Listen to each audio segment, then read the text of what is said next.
morning. This is KELOLAND on the go with all you need to know in news and weather as you start your day. A body found in a lake near Aberdeen is believed to be a woman who has been missing since April. Around 6 o'clock Saturday night, law enforcement was called to Richmond Lake for reports of a suspicious object in the water. Crews arriving on scene were directed to the West Bridge area.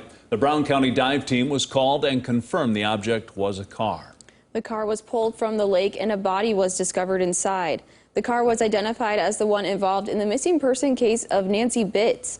An autopsy was performed on Sunday. The body found in the car is believed to be Bitts. A federal contempt of court trial involving 3 members of the U.S. Marshals Service has been moved from Aberdeen to Sioux Falls. 3 supervisory marshals, including the agency's chief of staff, were accused of allowing a deputy marshal to leave the courthouse in Aberdeen with prisoners in tow on May 10th.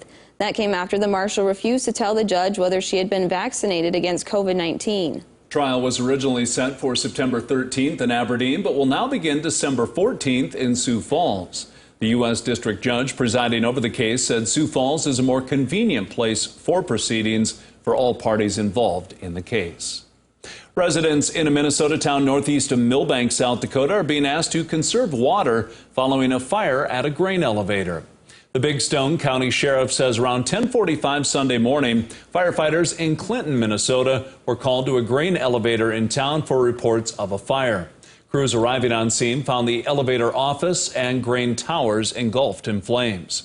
Multiple agencies responded to the fire, including Ortonville and Big Stone City fire departments. An evacuation order for a 3-block area surrounding the elevator has been lifted, but officials urge residents with health and breathing issues to take steps to ensure their safety.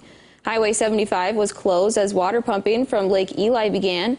The closure is expected to be reevaluated this morning. The area next to the elevator will remain closed for the near future as structures may be unstable due to fire damage. Turning to weather now, we are in for another hot week here in KELOLAND. Let's see just how high those temperatures could rise with meteorologist Brian Karstens. Good morning, Brian. Yes, too high, I think, for many of us. But in the middle of all this heat, we've been able to generate some storm activity. Yesterday, we actually had some hail reports as a result of some of those storms. This map showing the rain tracks, but also each dot representing a hail report. And some of this up near Ashton was tremendously large, some of it 3 inches in diameter. You want to see a picture of that? Well, take a look at this. This is one of our viewers here with the YouShare at KELOLAND.com, and that's a quarter in the middle of that picture. So obviously that tells you the story there. Well, we are turning our attention to the heat. We've got excessive heat watches in effect on Wednesday. Many of us are already under heat advisories starting today as 100s are back again for Rapid City and Pierre today. Sioux Falls at 93, and we'll run down the rest of the forecast coming up. Thank you, Brian. Well, before we know it, students in KELOLAND will be heading back to school.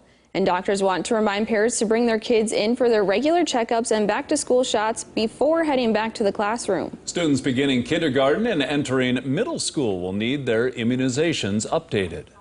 Also, we do a lot of other things besides just vaccinations at our well child visits. So we talk about just general healthy lifestyle. So getting enough sleep and getting proper nutrition and adequate exercise, all very important to the general health and well-being of children and teenagers. So very important for them to come back and see us. To help with your planning, check out our Back to School page on KELOLAND.com. There you can find start dates for schools across the state, as well as their list supplies. The Harlem Globetrotters performed at the Denny Sanford Premier Center on Sunday. It was their first visit since the pandemic began, so the Premier Center partnered with the city to commemorate the event. So what we did is we wrapped the goalpost here with Harlem Globetrotters regalia. So, and that will be an ongoing thing, for the year, and so that the Globetrotters did come to Sioux Falls, and just a little remembrance. We also spoke with a member of the Globetrotters. You can hear from him by checking out this story right here on KELOLAND.com.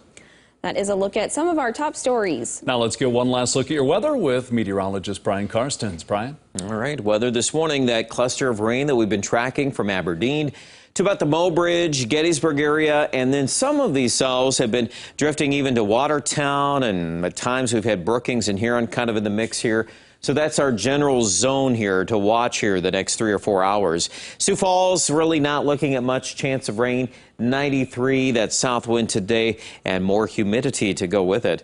I do expect a lot of the radar trends to be pretty quiet this afternoon. The exception might be a rogue thunderstorm in the southwest, and then for the overnight and tomorrow, we're basically going dry as heat is the story. We've got a huge area of hot weather coming in. Not to say it's not already hot, but the worst of it's coming in. And then we put the headline rain chances at the top of the screen here.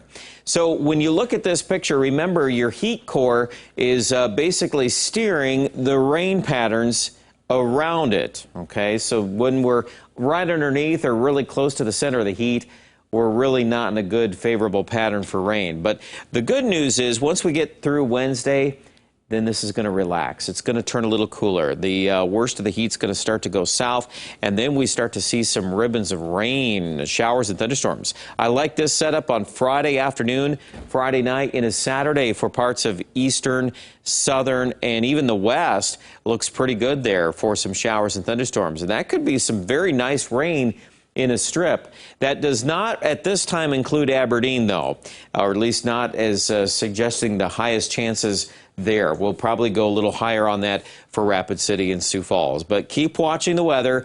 As long as we cool the temperature down, that might allow some more rain to come back. All right, highs today, 103 in Pierre, 102 in Rapid City.